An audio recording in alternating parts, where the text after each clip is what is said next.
নমস্কার, সকল ভক্ত বন্ধুদের শুভ সন্ধ্যা জানাই। আসলে একটু দেরি হচ্ছে কেন, এই লাইভটা কিভাবে মিলন তীর্থ গ্রুপে শেয়ার করা যাবে কিছুতেই বুঝতে পারছি না। যদি তোমাদের মধ্যে কেউ মিলন তীর্থ গ্রুপে এটি শেয়ার করে দাও খুব ভালো হয়। কারণ হ্যাঁ সুতপা, একদম শুরু করছি, কিন্তু মিলন তীর্থ গ্রুপটিতে আর এই প্রোফাইলে একসঙ্গে শুরু করবার কথা। তো এবার মিলন তীর্থ গ্রুপে শেয়ার করতে পারছি না।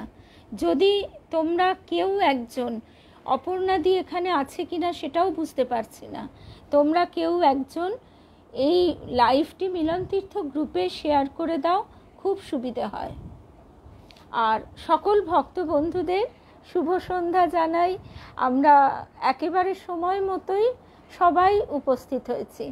আর একটা রিকোয়েস্ট রাখবো সকলের কাছে, আমরা এই নিয়ে তৃতীয়বার শুনছি, সুতরাং এই শোনাটিকে আমরা সংরক্ষণ করব ইউটিউবে, যাতে ভবিষ্যতেও কারোর ইচ্ছে হলে পরপর প্রতিটি পর্ব আমরা শুনতে পারি। আর যেহেতু এর ছন্দপতন না ঘটে, সেই জন্য আমরা সপ্তাহে 3 দিন এই দেবযান শুনব। আর ভক্তবন্ধুদের কাছে এইটাই অনুরোধ যে আমরা পাঠের মাঝখানে আর কোনো ইন্টারাকশন করব না। কারোর হয়তো ঢুকতে দেরি হয়, তা হোক, কোনো অসুবিধা নেই, পরে সে শুনে নেবে। আর বারে বারে শুভ সন্ধ্যাও বলবো না, একদম প্রথমেই সকলকে শুভেচ্ছা জানিয়ে আমরা শুরু করব। আর যদি কারোর কোনো কিছু বলবার থাকে তাহলে আমরা শেষকালে 5 মিনিট রাখবো, যে কারোর কোনো জিজ্ঞাসা বা কিছু থাকলে তখন আমরা সেটা আলোচনা করতে পারি, বা কারোর যদি কিছু মনে হয়, কোনো মন্তব্য থাকে, তাহলে আমরা সেইটি নিয়ে তখন আলোচনা করব। এই পাঠের মধ্যে আর সেটা করব না। রেণুকাদি একবার শুনেছ, কেউ হয়তো শোনোইনি, কেউ হয়তো আলাদা আলাদা পর্ব শুনেছ, এরকম সেই কারণেই সকলের অনুরোধে আমরা আবারও একবার শুনছি। সেই জন্য আমাদের মনঃসংযোগ যাতে নষ্ট না হয়, সেই জন্য এই সিদ্ধান্ত। কেমন? সকলের নিশ্চয়ই সহযোগিতা থাকবে। আর তাহলে আমরা শুরু করছি আজকের প্রসঙ্গ। আর আরও এই যে কথাটি বললাম, মিলন তীর্থ গ্রুপে একটু কেউ শেয়ার করে দাও। বিভূতিভূষণ বন্দ্যোপাধ্যায়ের কথা নতুন করে বলবার কিছু নেই। বাংলা সাহিত্যের ইতিহাসে অন্যতম উজ্জ্বল নক্ষত্র। আর কিছু কেউ যদি নাও পড়ে থাকি, আমরা অন্তত পথের পাঁচালী, আমাটির ভেপু, এইটুকু তো আমরা পড়েইছি। আর সেইটুকুতেই আমরা বুঝতে পারি যে বিভূতিভূষণ বন্দ্যোপাধ্যায়ের প্রকৃতির প্রতি কি অমোঘ ভালোবাসা। প্রতিটি খুঁটিনাটি, কোথায় তিতপল্লার হলুদ চাকা চাকা ফুল ফুটে আছে, তাতে প্রজাপতি মৌমাছিরা কিভাবে উড়ে উড়ে একটি ফুল থেকে আরেকটি ফুলে যাচ্ছে, তার নিখুঁত বর্ণনা। আবার কোথায় ঈশান কোণে মেঘ জমে, মনের মধ্যেও সেই মেঘ ঘনিয়ে আসছে, তারও অপূর্ব সাদৃশ্য তিনি টেনে এনেছেন। তাছাড়াও আমাদের পারিবারিক জীবনে মানুষের মনের যে সুখ দুঃখ, আশা আকাঙ্ক্ষা, বাসনা, সমস্ত কিছু তিনি অসাধারণ নৈপুণ্যে তুলে ধরেছেন।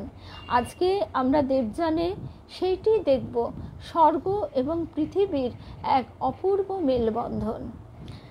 সর্বোপরি বারবার বলছি যে পরম পূজনীয় দিব্যানন্দজি মহারাজের কাছ থেকে যখন এই কথাটি শুনেছি বা জেনেছি যে এই উপন্যাসটির প্রত্যেকটা বিষয় কিন্তু সত্য, কতগুলি কাল্পনিক চরিত্রের অবতারণা করা হয়েছে, যাতে উদাহরণ হিসেবে আমরা সেগুলি নিতে পারি।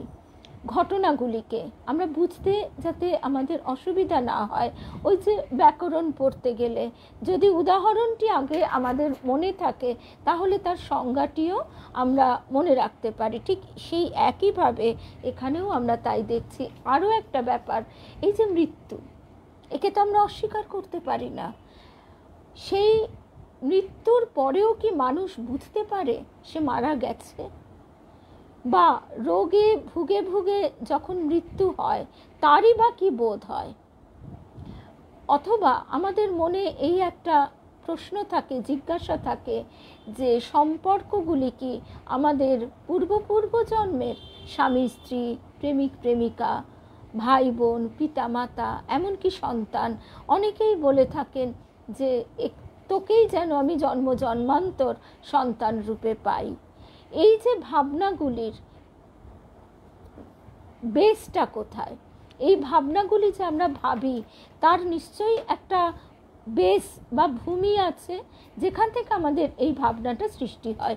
এই সমস্ত বিষয়গুলি বিভূতিভূষণ বন্দ্যোপাধ্যায় অসাধারণ নৈপুণ্যে ফুটিয়ে তুলেছেন।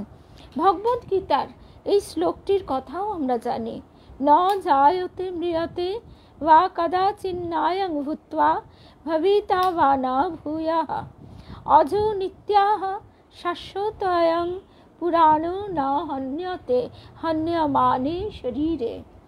অর্থাৎ এই দেহের বিনাশ ঘটলেও যে আত্মা, তার কোনো বিনাশ নেই, তাকে কোনো কিছুই ছেদন করতে পারে না, অগ্নি তাকে পোড়াতে পারে না।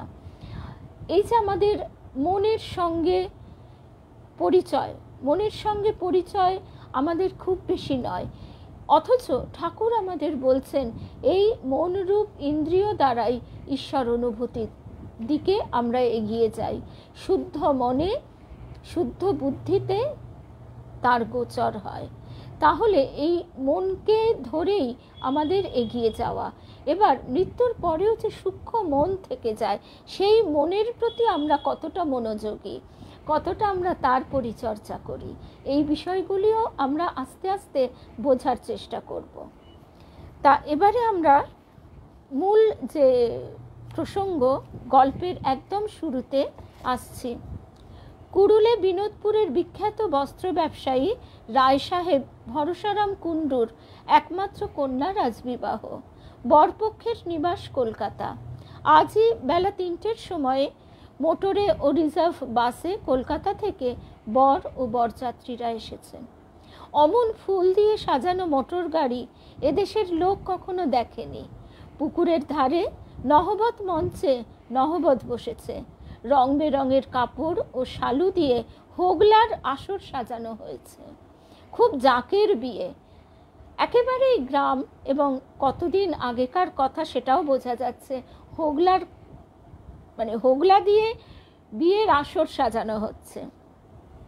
রাত 9:30, রায় সাহেবের বাড়ির বড় নাট মন্দিরে বরযাত্রীদের খেতে বসিয়ে দেওয়া হয়েছে। তারা সকলেই কলকাতার বাবু।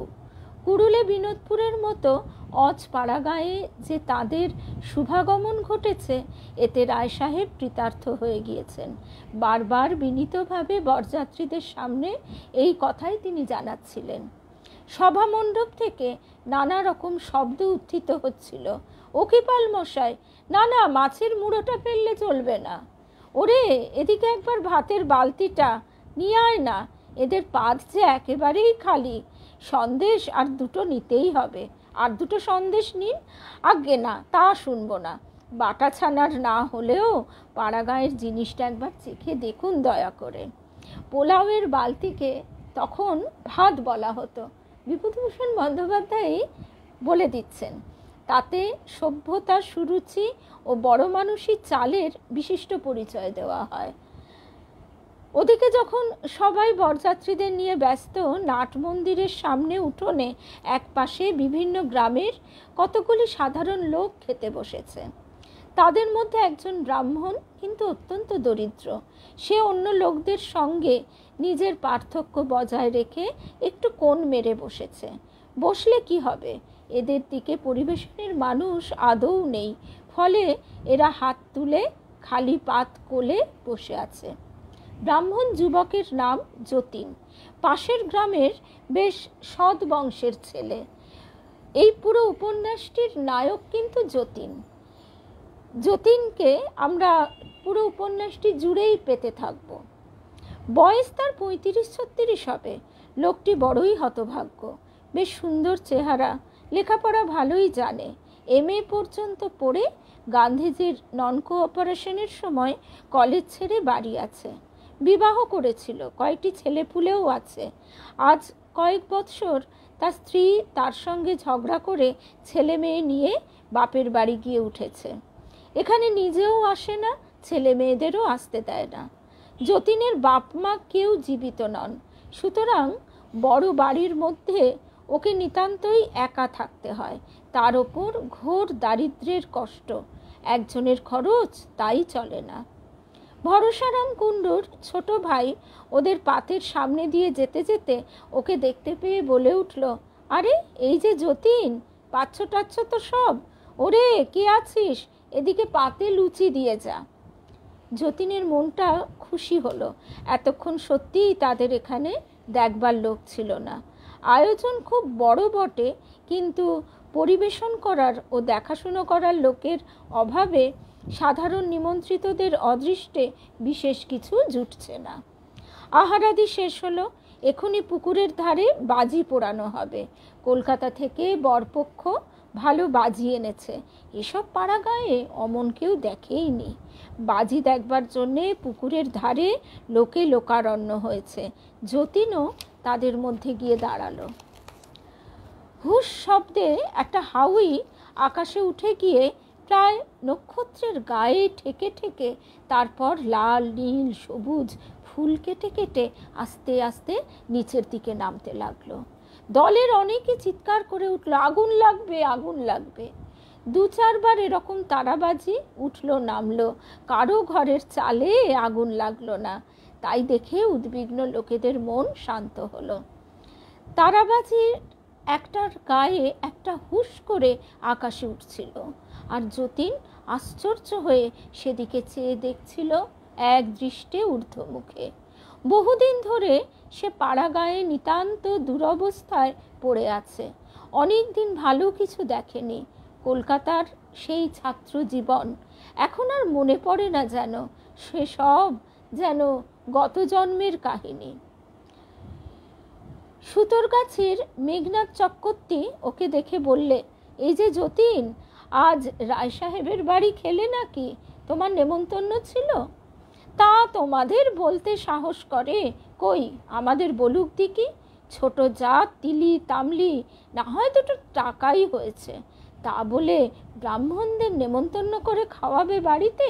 তোমাদের গিয়ে নিজেদের নিয়ে নাম খুইয়েছে কি না, তাই তোমাদের বলতে সাহস করেছি।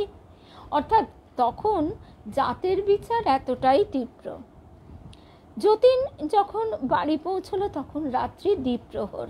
বাঁশবনের মধ্যে সুঁড়ি পথ পেরিয়ে ওর পৈতৃক আমলের কোঠা, অনেকগুলো ঘর দোর, বাইরে চণ্ডীমণ্ডপ, তবে এখন সবই শ্রীহীন।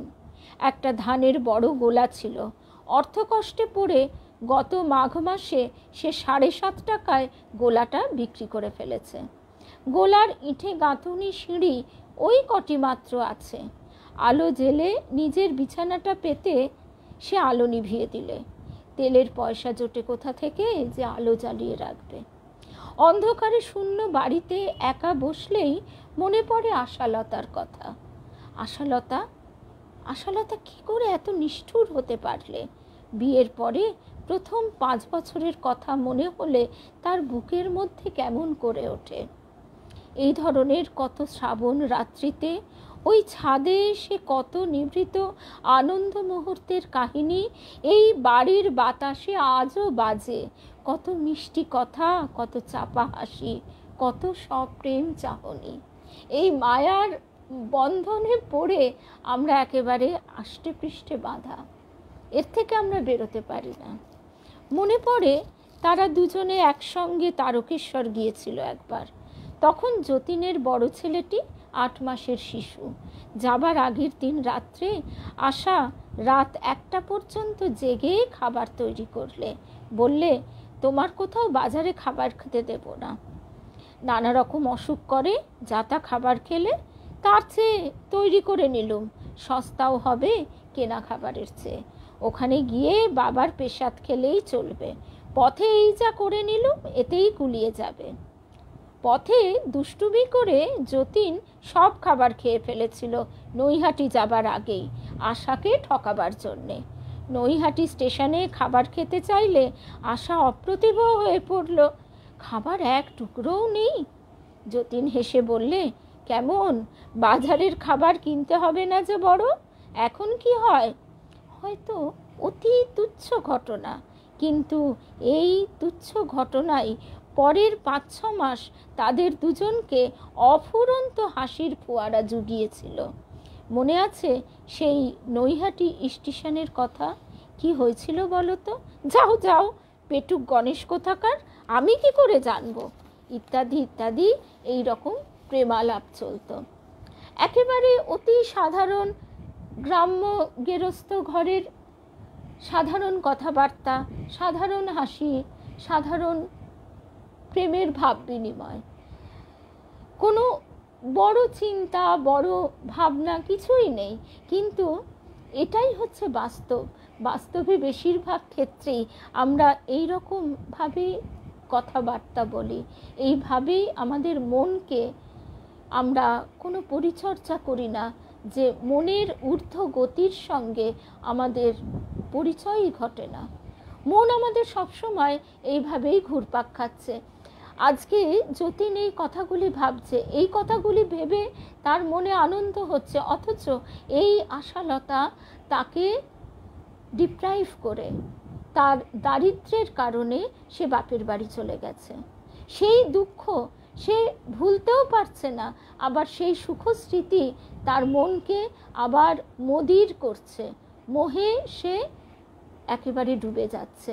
এই সাধারণ জিনিসগুলি আমরা আমাদের জীবনেও কিন্তু দেখতে পাই, হয়তো তার রকম আলাদা।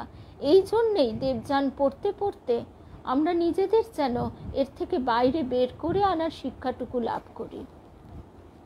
আহা, প্রথম যৌবনের স্বপ্নে রঙিন রাগ সাগরের লীলাচঞ্চল বীচিমালার সে কত চপল নৃত্য। বীচিমালা মানে সমুদ্রের ঢেউ, কোথায় মিলিয়ে গিয়েছে, মিশিয়ে গিয়েছে, অতল তলে তলিয়ে গিয়েছে সেসব দিন। তার ঠিকানা নেই, খোঁজ নেই, খবর নেই। সেই আশালতা আছে তার বাপের বাড়িতে। আজ 5 বছরের মধ্যে একখানা চিঠি দেয়নি যে তার স্বামী বেঁচে আছে না মরেছে। সেও শ্বশুর বাড়ি যায় না। একবার বছর 3 আগে গিয়েছিল, নিতান্ত না থাকতে পেরে। আগে থেকে একখানা চিঠি দিয়েছিল যে সে যাচ্ছে। দুপুরের আগে গিয়ে পৌঁছল। অনেক আগ্রহ করে গিয়েছিল। শাশুড়ি ঠাকরুন রান্নাঘরের দাওয়ায় বসে কুটনো কুটছিলেন। তাকে দেখে যেন ভূত দেখলেন। যতীন গিয়ে তাকে প্রণাম করে পায়ের ধুলো নিতেই তিনি উদাসীন সুরে বললেন, থাক থাক, হয়েছে। তারপর এখানে কি মনে করে? এখন এখানে কি মনে করে? এই সব দেখাশোনা করতে এলাম, যতীন বলছে। তার ছেলে মেয়ে সব ভালো আছে? কোথায় সব? ওই যে বাইরের দিকে খেলা করছে, ডেকে দিচ্ছি। যতীন স্ত্রীর কথাটা লজ্জায় উল্লেখ করতে পারলে না। ছেলে মেয়েদের সঙ্গে দেখা করলে তাদের মায়ের কথা জিজ্ঞেস করতে গিয়ে যতীনের মনে হলো তারা কি যেন একটা ঢাকছে। ছেলে মেয়েও সব পর হয়ে গিয়েছে, ওর কাছে বড় একটা ঘেঁষতে চায় না আর। ছোট মেয়েটা তো তাকে দেখেনি বললেই হয়। আশা যখন চলে এসেছিল তখন খুকির বয়স মাত্র 1 বছর। খাওয়া দাওয়ার সময়ও আশাকে দেখা গেল না, তার ঘরেও নয়। ওর মনে ভয় হলো, আশা বেঁচে আছে তো। লজ্জা ও সংকোচ কাটিয়ে শাশুড়িকে জিজ্ঞেস করলে, ওদের মা কোথায়, দেখছি না যে। শাশুড়ি তাড়াতাড়ি বললেন, সে এখানে নেই বাপু, সে আজ 10 হলো গিয়েছে তার দিদির শ্বশুরবাড়ি বারাসতে। তারা অনেক দিন থেকে নিয়ে যাবে করছিল। তা আমি বলি, যাক বাপু, 2 দিন একটু বেরিয়ে আসো, জীবনে তো তার সুখের সীমে পরিসীমে নেই। যতীন ভীষণ নিরাশ হলো। সে যে কত কি মনে ভেবে এসেছে। আশাকে বলবে, চলো আশা, যা হবার তা হয়ে গিয়েছে, ঘরের লক্ষ্মী ঘরে চলো। কাকে নিয়ে কাটাই বলো তো, তুমি যদি এমন করে থাকবে। তারপর শাশুড়িকে জিজ্ঞেস করলে, কবে আসবে? আশা আসির এখন ঠিক নেই, এ মাসে তো নয়ই, পুজোর সময় পর্যন্তও থাকতে পারে। এখানে রাঁধবার লোক নেই, বুড়ো মানুষ, এতগুলো লোকের ভাত জল করছি দুবেলা, প্রাণ বেরিয়ে গেল। শেষের কথাটি যে তাকে চলে যাবার ইঙ্গিত, যতীনের তা বুঝতে দেরি হলো না। বিকেলের দিকেই সে ভগ্ন মনে বাড়ির দিকে রওনা হলো। পথে তার খুড়তুতো শালি আন্না, 10 বছরের মেয়ে, অশ্বত্থতলায় দাঁড়িয়েছিল। ওকে দেখে কাছে এসে বললে, দাদাবাবু আজই এলেন? আজই চললেন যে, রইলেন না? না, সব দেখাশুনো করে গেলুম। তাছাড়া তোর দিদি তো এখানে নেই, অনেক দিন পরে এলুম, প্রায় বছর 2 পরে, দেখাটা হলো না। আন্না কেমন এক অদ্ভুতভাবে ওর দিকে চাইলে, তারপরে এদিক ওদিক চেয়ে খুব নিচু করে বললে, একটা কথা বলবো দাদাবাবু? কাউকে বলবেন না, আগে বলুন। যতীন বললে, না বলছি নে। কি কথা রে আন্না? দিদি এখানেই আছে, কোথাও যায়নি। আপনার আসবার খবর পেয়ে চৌধুরীদের বাড়ি ওর সইমার কাছে লুকিয়ে আছে। জ্যাঠাইমা আমাদের শিখিয়ে দিয়েছে আপনার কাছে এসব কথা না বলতে। যতীন বিস্মিত হয়ে বললে, ঠিক বলছিস আন্না? পরেই বালিকার সরল চোখের দিকে চেয়ে বুঝতে পারলে এ প্রশ্ন নিরর্থক। সে দৃষ্টিতে মিথ্যার ভাঁজ ছিল না। যতীন চলে আসছে। আন্না বললে, আজ থেকে গেলেন না কেন দাদাবাবু? না, থাকা হবে না আন্না, বাড়িতে কাজকর্ম ফেলে এসেছি, বুঝলি নে। আন্না আবার বললে, দিদিকে একবার চুপি চুপি বলে আসবো যে আপনি চলে যাচ্ছেন, যদি দেখা করে যাব দাদাবাবু। বালিকার সুরে করুণা ও সহানুভূতি মাখানো। সে ছেলে মানুষ হলেও বুঝেছিল যতীনের প্রতি তার শ্বশুর বাড়ির আচরণের রূঢ়তা, বিশেষ করে তার নিজের স্ত্রীর। যতীন অবশ্যই রইল না, চলে এলো বটে, কিন্তু যে যতীন গিয়েছিল সে যতীন আর আসেনি। মন ভাঙা দেহটা কোনো রকমে বাড়িতে টেনে এনেছিল মাত্র। তারপর দীর্ঘ 3 বছর কেটে গেছে। একথা ঠিক যে সেরকম বেদনা তার মনে এখন আর নেই, থাকলে সে পাগল হয়ে যেত। সময় তার ক্ষতে অনেকখানি প্রলেপ বুলিয়ে জ্বালা জুড়িয়ে এনেছে, কিন্তু এমন দিন, এমন রাত্রি আসে যখন স্মৃতির দংশন অসহ্য হয়ে ওঠে। তবু নীরবে সহ্য করতে হয়, তাছাড়া আর কিছু উপায় নেই। এই বছরের মানসিক যন্ত্রণায় ওর শরীর গিয়েছে, মন গিয়েছে, উৎসাহ নেই, আগ্রহ নেই, অর্থ উপার্জনের স্পৃহা নেই, মান অপমান বোধ নেই। যে যা বলে বলুক, দিন কোনো রকমে কেটে গেলেই হলো। কিসে কি এসে যায়? তেলি তামলির বাড়ি নেমন্তন্ন খেলেই বা কি, রবাহুত অনাহুত গেলেই বা কি, লোকে নিন্দে করলেই বা কি, প্রশংসা করলেই বা কি, কিছু ভালো লাগে না। তো এই অবস্থাটির সঙ্গে আমরা একেবারে অপরিচিত নই। এই ধরনের মানসিক যন্ত্রণার হয়তো রকমফের আছে, কিন্তু রকমফের থাকলেও এর একেবারে এটি আমরা বুঝতে পারি না তা নয়। ঠাকুর বলছেন যে উটের কাঁটা ঘাস চিবোনো। এই যন্ত্রণায় আমরা দংশন, একেবারে জ্বলে পুড়ে মরছি, কিন্তু নিজেরাও ভোগ করছি, সন্তান সন্ততিদেরও মনে করছি বিয়ে দিয়ে, তাদের সংসার গুছিয়ে দিয়ে তাদের প্রতিষ্ঠিত করলাম। ত্যাগের কথা কিন্তু আমরা পারতপক্ষে ভাবিও না। তবু তার কৃপা হলে এই ত্যাগের পথটি তিনি আমাদের সামনে দেখিয়ে দেন। ঠাকুর বলতেন না, কলকাতার লোকেদের ত্যাগের কথা বলবার জো নাই, তাহলে আর আসবেই না, তাদের আবার একটু একটু করে বলতে হয়। তা যতীন এই রকম অবস্থায় পড়েও ওই কামিনী কাঞ্চন এখানে তার স্ত্রীর প্রতি তার যে একটা আকর্ষণ, মোহ, তার থেকে তো সে বেরোতে পারছে না। সে তার পূর্বের সুখ স্বপ্নে বিভোর। সে সুখ স্বপ্ন মাত্র, মরীচিকা। যতীনের পৈতৃক বাড়িটা নিতান্ত ছোট নয়। পূর্বপুরুষেরা একসময় মনের আনন্দে ঘরদোর করে গিয়েছেন। এখন এমন দাঁড়িয়েছে যে সেগুলো মেরামত করবার পয়সা জোটে না। পূর্ব দিকের আলসেটা কাঁঠালের ডাল পড়ে জখম হয়ে গিয়েছে, বছর 2 হলো। মিস্ত্রি লাগানোর খরচ হাতে আসেনি বলে তেমন অবস্থাতেই পড়ে রয়েছে। গত 30 বছরের কত পদচিহ্ন এই বাড়ির উঠোনে।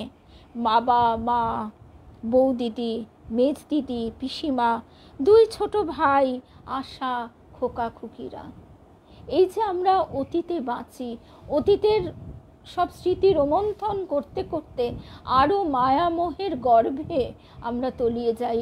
এখানে আবারও মনে পড়ে আমার গুরুদেবের সেই প্রার্থনা, ঠাকুর আমার সব স্মৃতি ভুলিয়ে দাও, শুধু তোমার স্মৃতি, তোমার দিকে চলার স্মৃতিতে আমার মন ভরে দাও। অর্থাৎ একমুখী অর্জুনের লক্ষ্যভেদের মতো যতক্ষণ আমাদের এক দৃষ্টি হবে ততক্ষণ কিছুতেই আমাদের সেই সুর বাজবে না। গত 30 বছরের স্বপ্নে সে বিভোর। কত ভালোবাসত সবাই, সব স্বপ্ন শেষ হয়ে গেল, কেউ নেই আজ। সে শিক্ষিত বলে আগে গ্রামের লোক তাকে খুব মেনে চলত। এখন তারা দেখেছে যে শিক্ষিত হয়েও তার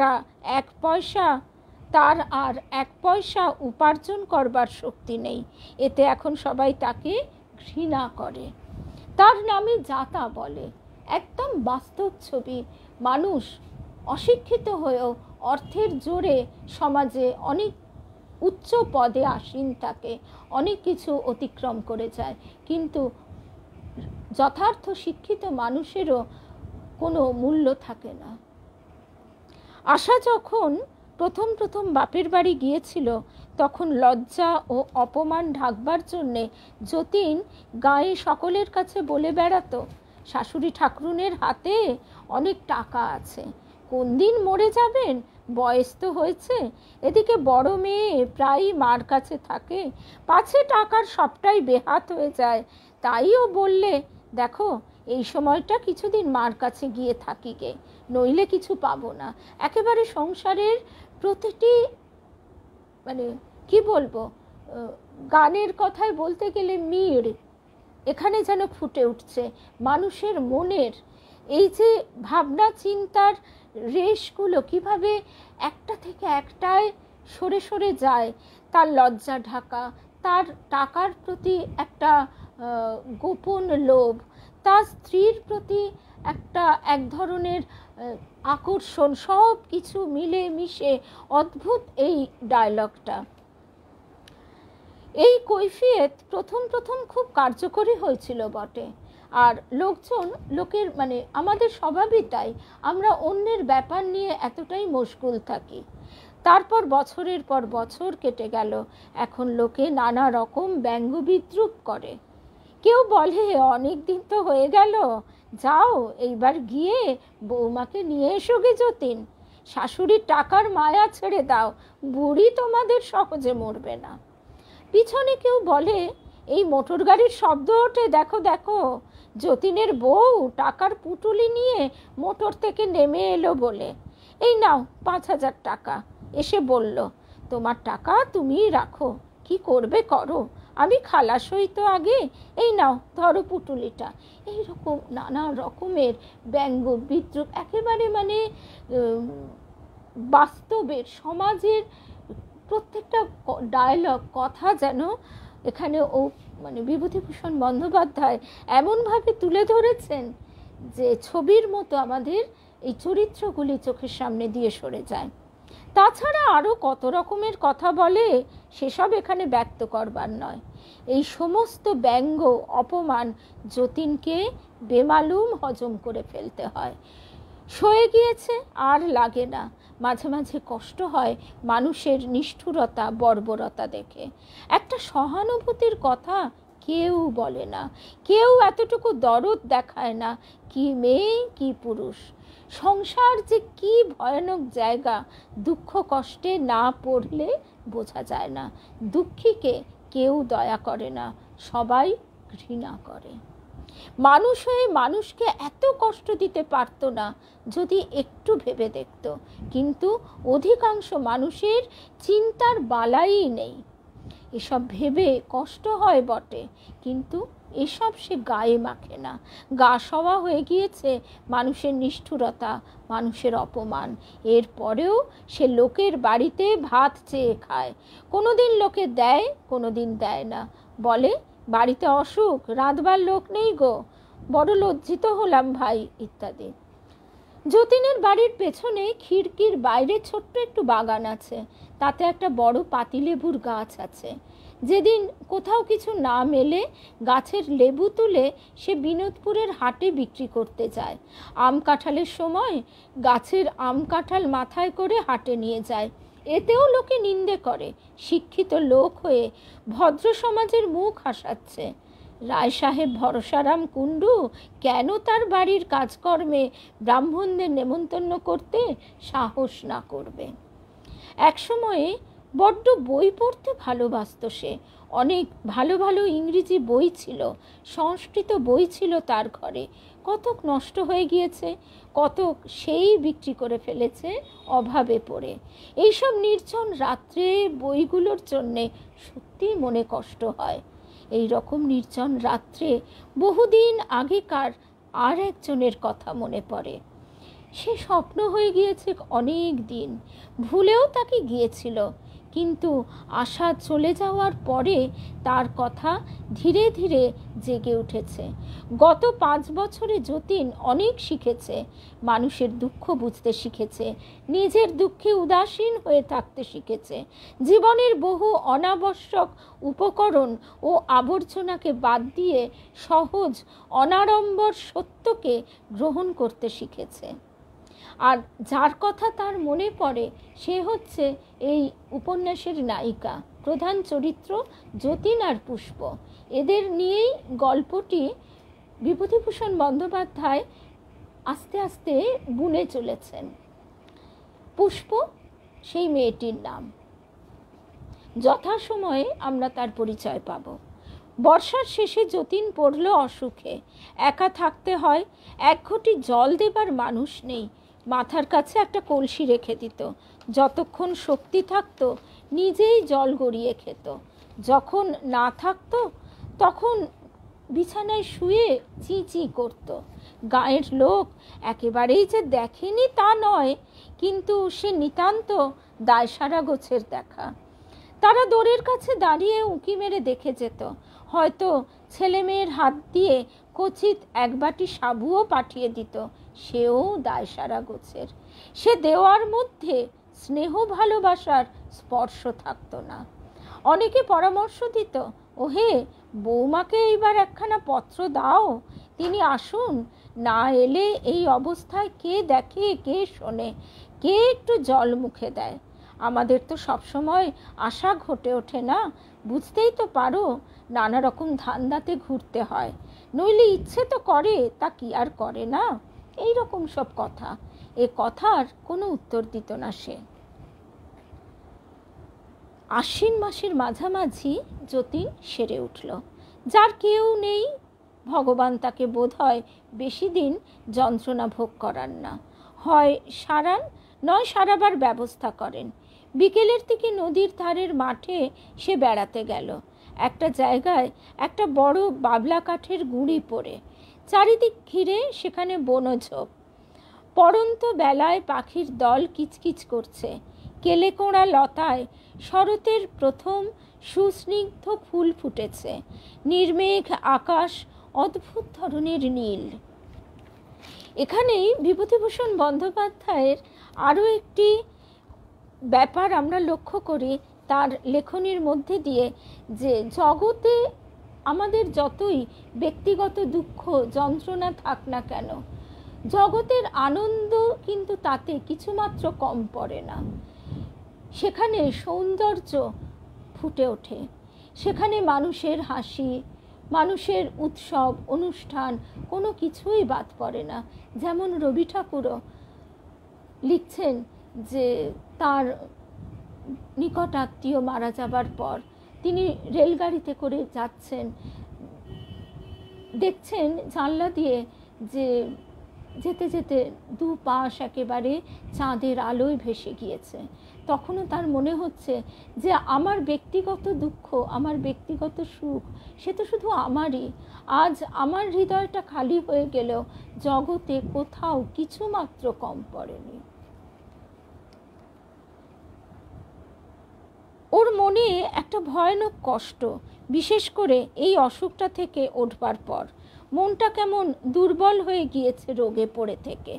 নইলে যে আশালতা অত নিষ্ঠুর ব্যবহার করেছে তার সঙ্গে, রোগ শয্যায় পড়ে সেই আশালতার কথাই অনবরত মনে পড়বে কেন? শুধু আশালতা, আশালতা না, চিঠি সে দেবে না, দেয়নি। মরে যাবে তবুও চিঠি দেবে না। মিথ্যে অপমান কুড়িয়ে লাভ কি? আশালতা আসবে না। যদি না আসে তার বুকে বড় বাজবে। পূর্বের ব্যবহার সে খানিকটা এখন ভুলেছে। স্বেচ্ছায় নতুন দুঃখ বরণ করার নির্বুদ্ধিতা তার না হয়। সে অনেক দুঃখ পেয়েছে, আর নয়। সব মিথ্যে, সব ভুল, প্রেম ভালোবাসা সব দুদিনের মোহ। মূর্খ মানুষ যখন মজে হাবুডুবু খায় তখন শত রঙিন কল্পনা তাতে আরোপ করে প্রেমাস্পদকে ও মনের ভাবকে মোহনীয় করে তোলে, মানে মহৎ করে তোলে। মোহ যখন ছুটে যায়, অপসৃয়মান ভাটার জল তাকে শুষ্ক বালুর চড়ায় একা ফেলে রেখে কোন দিক দিয়ে অন্তর্হিত হয় তার হিসেব কেউ রাখে না।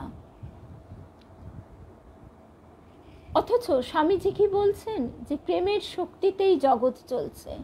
সেই প্রেম আর যাকে আমরা প্রেম বলে ভুল করি, এই দুটির মধ্যে তফাৎ। আত্মেন্দ্রিয় প্রীতি ইচ্ছা ধরে কাম নাম, কৃষ্ণেন্দ্রিয় প্রীতি ইচ্ছা ধরে প্রেম নাম।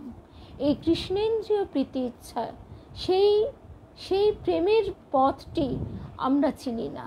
রবি ঠাকুর গাইছেন, নাথ হে প্রেম পথে সব বাধা ভাঙিয়া দাও, নির্জনে স্বজনে অন্তরে বাহিরে নিত্য তোমারে হেরিব। এখন এই পথে চলা তার কৃপায় একটু একটু করে আমাদের ভিতরে তিনি ফুটিয়ে তুলছেন। ঠাকুরের এক একটি কথা, যে এই বহির্মুখী আকর্ষণ ছোট চুম্বক পাথর, আর তার আকর্ষণ বড় চুম্বক পাথর। এই বড় চুম্বক পাথরের আকর্ষণে ছোট চুম্বক পাথরের আকর্ষণ তখন কাজ করে না। সেই বোধে উত্তরণ। এখানে আমরা যতীনের মধ্যে যে মনের যে রূপটা দেখছি, এই রূপের সঙ্গে আমাদের নিত্য পরিচয়।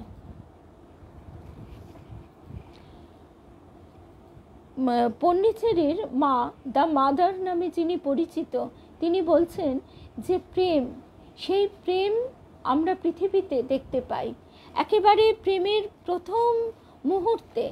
যে শিশুর দিকে মা চেয়ে আছে, সেই প্রথম প্রেম, সেখানেই স্বর্গীয় স্ফুরণ। প্রেমিক প্রেমিকা পরস্পরের দিকে চেয়ে আছে, প্রেমের প্রথম স্ফুরণ। কিন্তু সেটি বাস্তবের কঠিন চাপে আর তার সেই শিশিরের মতন স্বচ্ছ রূপে থাকে না। মা সন্তানের প্রেমেও কিন্তু আস্তে আস্তে বাস্তবের স্পর্শ লাগে। তাদের ভিতরেও তখন চাওয়া পাওয়ার একটা সম্পর্ক তৈরি হয়। সেই চাওয়া পাওয়ার ঊর্ধ্বে যে প্রেম, তার সঙ্গে আমাদের পরিচয় ক্ষণিকের। আমরা এই বাস্তব জগতের যে মায়া মোহের আসক্তির রূপ দেখি, তাকে প্রেম বলে ভুল করি। ঠাকুর বলছেন, তোমরা প্যাম প্যাম করো, তোমরা প্রেমের কি বোঝো? সে প্রেম হয়েছিল রাধারানীর। আমরা এইভাবে যখন আঘাত পাই, তখন ভাবি সব মিথ্যে, সব ভুল, প্রেম ভালোবাসা সব দুদিনের মোহ। কিন্তু আবারও সেই আসক্তিতেই আবার জড়িয়ে পড়ি। এই নিভৃত লতাবিতানে, এই বৈকালের নীল আকাশের তলে বসে সে অনুভব করলে জগতের কত দেশে, কত নগরীতে, কত পল্লীতে কত নরনারী, কত তরুণ, কত নবযৌবনা বালিকা প্রেমের ব্যবসায়ে দেউলে হয়ে আজ এই মুহূর্তে কত যন্ত্রণা সহ্য করছে। নিরুপায়, অসহায়, নিতান্ত দুঃখী তারা। অর্থ দিয়ে সাহায্য করে তাদের দুঃখ দূর করা যায় না, কেউ তাদের দুঃখ দূর করতে পারে না। এই সব দুঃখী দলের সেও একজন। আজ পৃথিবীর সকল দুঃখীর সঙ্গে সে যেন একটা অদৃশ্য যোগ অনুভব করলে নিজের ব্যথার মধ্যে দিয়ে। আমরা সবাই ভালোবাসা চাই। দারিদ্র্যকে সে কষ্ট বলে মনে করে না, কেউ তাকে ভালোবাসে না। এই কষ্টই যন্ত্রণা দিয়েছে সকলের চেয়ে বেশি। আশা যদি আবার আজ ফিরে আসে, পুরনো দিনের আশা হয়ে ফিরে আসে, সে নতুন মানুষ হয়ে আজ এই মুহূর্তে সে নতুন মানুষ হয়ে যায়, সেও নতুন মানুষ হয়ে যায়। 10টি বছর বয়স কমে যায় তার। আমাদের এই ভুলটাই বারবার হয়।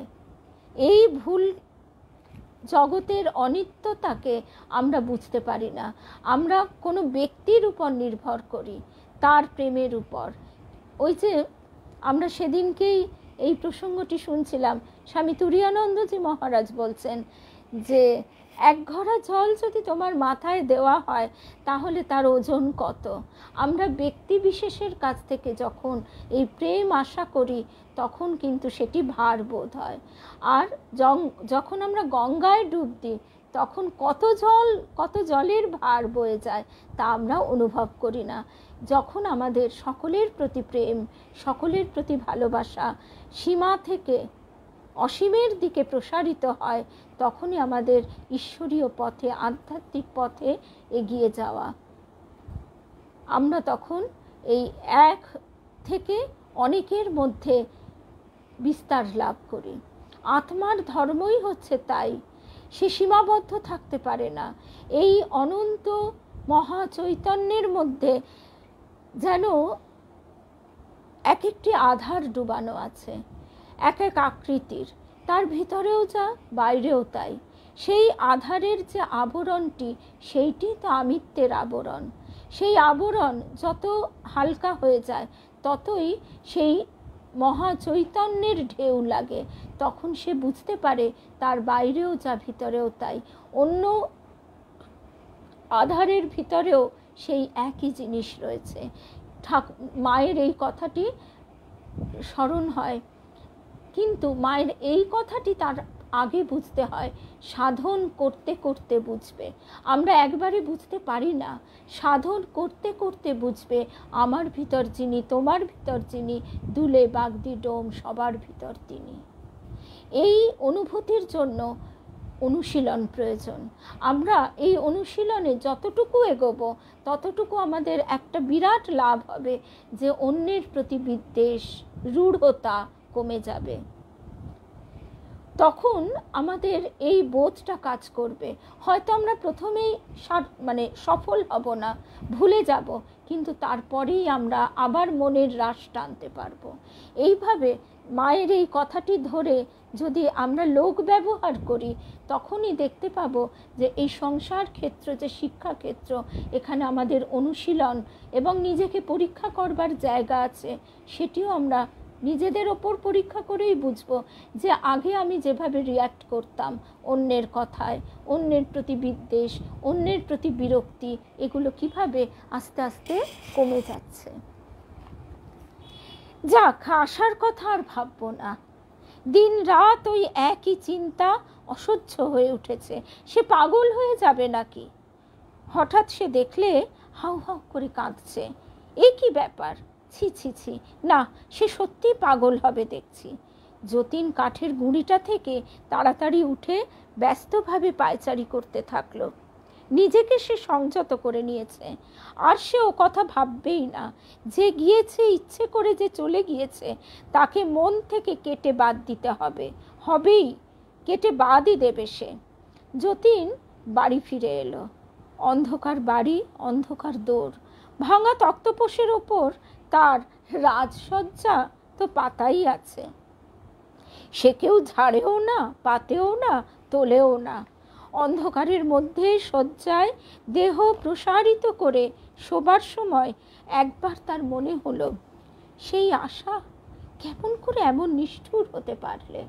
ঘুরে ফিরে সেই আশার কথা থেকে সে কিন্তু বেরোতে পারছে না।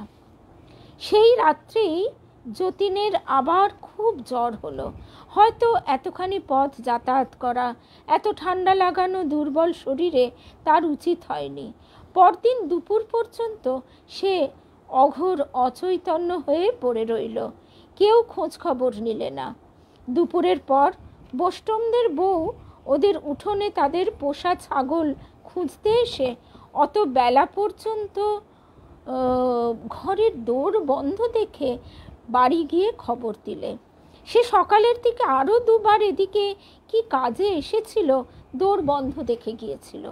বিকেলের দিকে সন্ধ্যার কিছু আগে তার জ্বর কমলে সে নিজেই দোর খুললে, কিন্তু এক পাও বাইরে আসতে পারলে না। বিছানায় গিয়েই শুয়ে পড়ল। তৃষ্ণায় তার জিভ শুকিয়ে গিয়েছে। কাছাকাছি কারো বাড়ি নেই যে ডাকলে শুনতে পাবে, বেশি চেঁচানোরও শক্তি নেই। সকালে কেউ দেখতে এলো না। এর একটা কারণ ছিল, যতীনের বাড়ি ইদানিং বড় একটা কেউ আসতো না। এক ছিলিম তামাকও যেখানে খেতে না পাওয়া যাবে, পাড়া গায়ে সেসব জায়গায় লোক বড় যাতায়াত করে না। কাজেই 2 দিন কেটে গেল, 3 দিন কেটে গেল, যতীনের ঘরের দোর বন্ধ রইল। কেন লোকটা দোর খুলছে না এ দেখবারও লোক জুটল না। পরের দিন তাকে অনেক বেলায় বোষ্টম বউ আবার ছাগল খুঁজতে এসে দোর বন্ধ দেখে ভাবলে, যতীন ঠাকুর কত বেলা পর্যন্ত ঘুমুচ্ছে। বেলা 10টা বাজে, এখনো সারা শব্দ নেই। বেলা 12টার সময় একবার কি ভেবে আবার এসে দেখলে তখনও দোর বন্ধ। ব্যাপারটা সে বুঝতে পারলে না। পাড়ার মধ্যে খবরটা বললে। পাড়ার 2-4টে সন্ডাগুন্ডা গোছের যুবক এসে ডাকাডাকি করতে লাগলো, ও যতীনদা, ও যতীনদা, এত বেলায় ঘুম কি, দোর খুলুন, ও যতীনদা। কেউ সাড়া দিলে না। আরও লোকজন জড়ো হলো, দোর ভাঙা হলো। যতীন বিছানায় কাঠ হয়ে পড়ে আছে। কতক্ষণ মরেছে কে জানে, 2 ঘন্টাও হতে পারে, 10 ঘন্টাও হতে পারে। তখন সকলে খুব দুঃখ করতে লাগলো। বাস্তবিকই কারো দোষ ছিল না। যতীন লোকটা আজকাল কেমন যেন হয়ে গিয়েছিল। লোকজনের সঙ্গে তেমন করে মিশত না, কথাবার্তা কইত না, লোকেও এদিকে বড় একটা আসতো না। সুতরাং যতীনের আবার অসুখ করেছে এ খবরও কেউ রাখে না। নবীন ভারত বললেন, আহা, ভবতারণদার ছেলে গো, ওর বাবার সঙ্গে একসঙ্গে পাশা খেলেছি আমাদের চণ্ডী মণ্ডপে বসে। লোকটা বেঘরে মারা গেল। তাই কি আমি জানি ছাই যে এমনি একটা অসুখ হয়েছে? আমার স্ত্রী আমি এসে না হয় রাত জাগতাম, আর সে বউটিরই বা আক্কেল কি? 6 বছরের মধ্যে একবার চোখের দেখা দেখলে না গা? হ্যাঁ।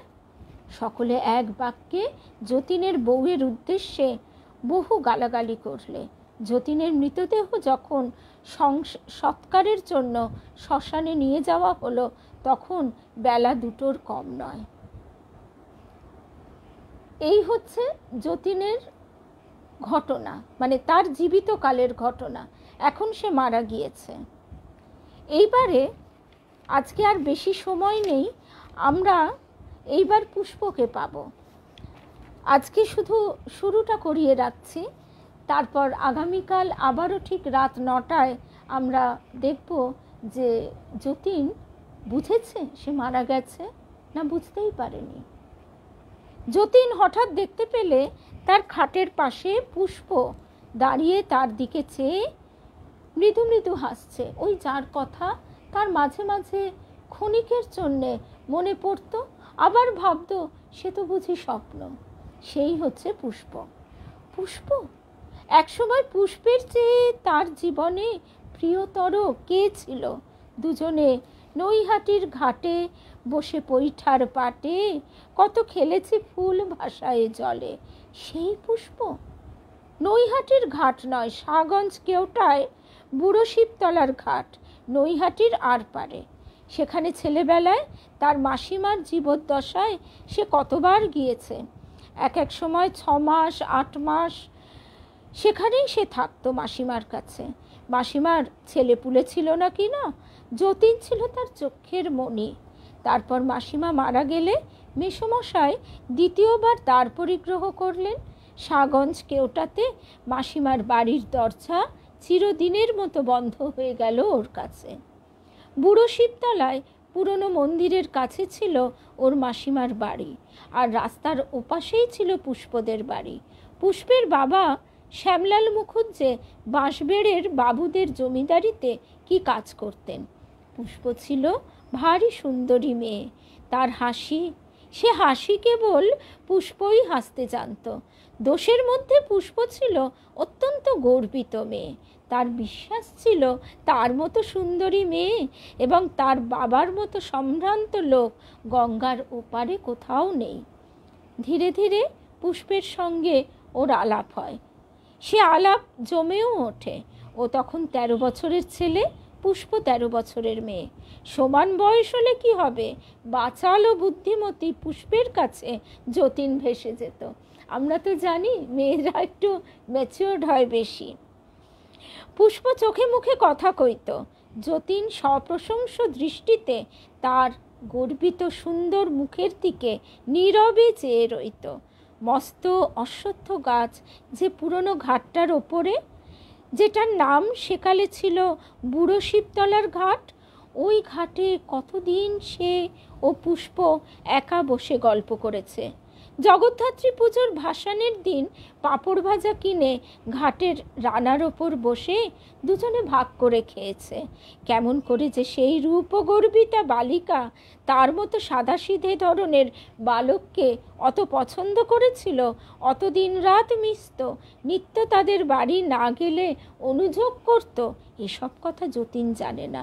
সেসব বোঝবার বয়সও তখন ওর হয়নি। 2-10 দিন নয়, 1.5 বছর 2 বছর ধরে দুজনে কত খেলা করেছে, কত গল্প করেছে, কত ঝগড়া করেছে। পরস্পরের নামে পরস্পরের গুরুজনের কাছে কত লাগিয়েছে। আবার দুজনে পরস্পরে যেচে সেধে ভাব করেছে। সে কথা লিখতে গেলে একখানা ইতিহাসের বই হয়ে পড়ে। মাসিমার মৃত্যুর পর কেওটার পথ বন্ধ হলো। বছর খানেকের মধ্যে পুষ্প বসন্ত হয়ে মারা গেল। দেশে থাকতে পুষ্পর মৃত্যু সংবাদ মেসোমশাইয়ের চিঠিতে সে জেনেছিল। তারপর 13 বছর কেটে যাওয়ার পর 26 বছর বয়সে যতীন বিবাহ করে। বাল্যের 13 বছর বহু দিন। পুষ্প তখন ক্ষীণ স্মৃতিতে পর্যবসিত হয়েছে। তারপর আশালতার সঙ্গে নবীন অনুরাগের রঙিন দিনগুলিতে পুষ্প একেবারে চাপা পড়ে গেল। কিন্তু চাপা পড়ে যাওয়া আর ভুলে যাওয়া এক জিনিস নয়। মানুষের মনের মন্দিরে অনেক কক্ষ, এক এক কক্ষে এক এক প্রিয় অতিথির বাস। সে কক্ষ সেই অতিথির হাসি কান্নার সৌরভে ভরা, আর কেউ সেখানে ঢুকতে পারে না। প্রেমের এ অতিথিশালা বড় অদ্ভুত। অতিথি যখন দূরে থাকে তখনও যে কক্ষ সে একবার অধিকার করেছে সে তারই এবং তারই চিরকাল, আর কেউ সে কক্ষে কোনো দিন কোনো কালে ঢুকতে পারে না। সে যদি আর ফিরেও না আসে কখনো, চিরদিনের জন্যই চলে যায় এবং জানিয়ে দিয়েও যায় যে সে ইহজীবনের মতোই চলে যাচ্ছে, তখনও তার সকল স্মৃতির সৌরভ শুদ্ধ। সে ঘরের কপাট বন্ধ করে দেওয়া হয়। তারই নাম লেখা থাকে সে দোরের বাইরে। তার নামেই উৎসর্গীকৃত সে ঘর, আর কারো অধিকার থাকে না দখল করবার। পুষ্পের ঘরের কপাট বন্ধ ছিল, চাবি দেওয়া। বাইরে ছিল পুষ্পের নাম লেখা। হয়তো চাবিতে মরচে পড়েছিল, হয়তো কপাটের গায়ে ধুলো মাকড়সার জাল জমেছিল, হয়তো এ ঘরের সামনে অনেক দিন কেউ আসেনি। কিন্তু সে ঘর দখল করে কার সাধ্য? আশালতা সেই ঘরে ঢোকেনি, আশালতার ঘর আলাদা, সেই পুষ্প আজকে এই অবধি। এইখানে বিভূতিভূষণ বন্দ্যোপাধ্যায় আমাদের মনের খুব সূক্ষ্ম গতিবিধির এক অসাধারণ বর্ণনা এবং ব্যাখ্যা ও বিশ্লেষণ করেছেন।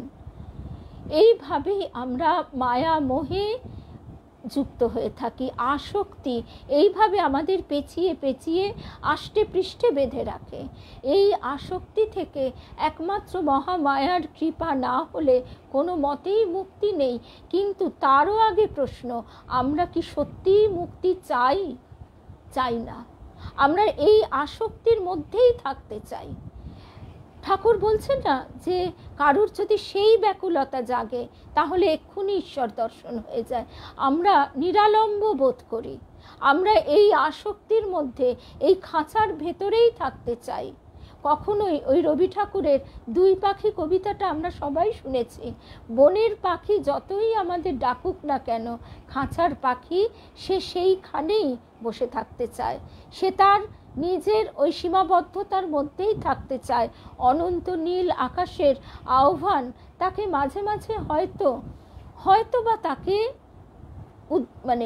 উদ্দীপ্ত করে, হয়তো বা তাকে আহ্বান করে, কিন্তু তবু সে ওই খাঁচার বন্ধন কিছুতেই ছাড়তে চায় না। ঠিক আমরাও তাই, আমরা এই মায়া আসক্তি ছাড়তে চাই না, কিছুতেই চাই না। ঠাকুরের আরও অসাধারণ ব্যাখ্যা, ঠাকুর কিভাবে বলছেন যে আমরা হয়তো ভাবলাম আমাদের সব বাসনা কামনা বেশ গিয়েছে। ঠাকুর উপমা দিচ্ছেন পুরনো ঘিয়ের হাঁড়ি, যেই সেটা আগুনের তাতে ধরা হলো, কলকল করে এতখানি ঘি বেরিয়ে এলো। সুতরাং নিরন্তর প্রতিদিন আমাদের প্রার্থনা যে আমাদের কোনোভাবে ঠাকুর মাগো, যার কাছেই আমরা বলি না কেন, মায়ের আঁচল চেপে ধরেই বলি আর ঠাকুরের চরণ দুটি ধরেই বলি যে আর কোনোভাবেই দূরে ঠেলে দিও না। আমরা এই চিটে গুড়ের পানার মধ্যে চটচট করে থাকতে ভালোবাসি, আমরা ভালোবাসি ওই আঁচচুবড়ির জল ছিটিয়ে তবে ঘুমোতে চাই, না হলে আমাদের ঘুম আসে না। আমরা ফুলের সৌরভে বেশিক্ষণ থাকতে পারি না, আমরা বেশিক্ষণ ঈশ্বরীয় প্রসঙ্গ ঠিক এই কারণে করতে পারি না, বেশিক্ষণ ঈশ্বরীয় চিন্তাও করতে পারি না। খানিকক্ষণ করার পর আবার আমরা আমাদের সেই পুরনো স্রোতে ফিরে আসি, ওই ছেলের মেয়ে, সংসার, স্বামী, খাওয়া দাওয়া, রকমারি রান্না বান্না ইত্যাদি ইত্যাদি। মনকে বারে বারে তাকে শিক্ষা দিতে দিতে আমরা যদি তাকে একটুও একমুখী করবার চেষ্টা করি, বাকিটা ঠাকুর তো বারবার বলেছেন, তুই 1 পায়ে গিয়ে আয়, আমি 10 পায়ে গিয়ে আসবো, বাকি তো তিনি করবেন। মা তো বলছেন যে তার নাম জপের শক্তি অনেক বেশি ইন্দ্রিয়ের শক্তির থেকে।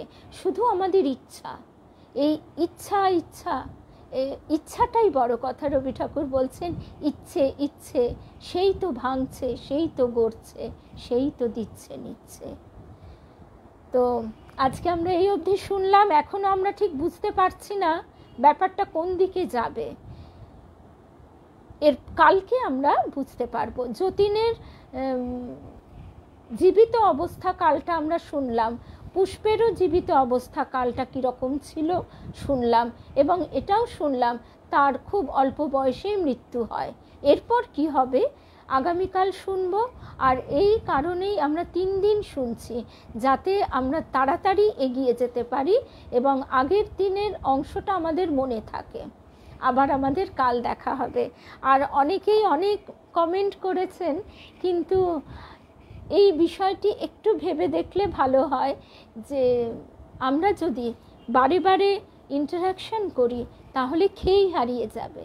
সেই জন্য আমাদের অনেকেই বলেন যে পাঠের একদম শুরুতে আর শেষে ইন্টারাকশন করবে, যার যা কথা তার উত্তর দেওয়া, কোনো মন্তব্য থাকলে, আলোচনা থাকলে, আর মূল সময়টি একেবারে আমরা যেন প্রসঙ্গেই থাকি।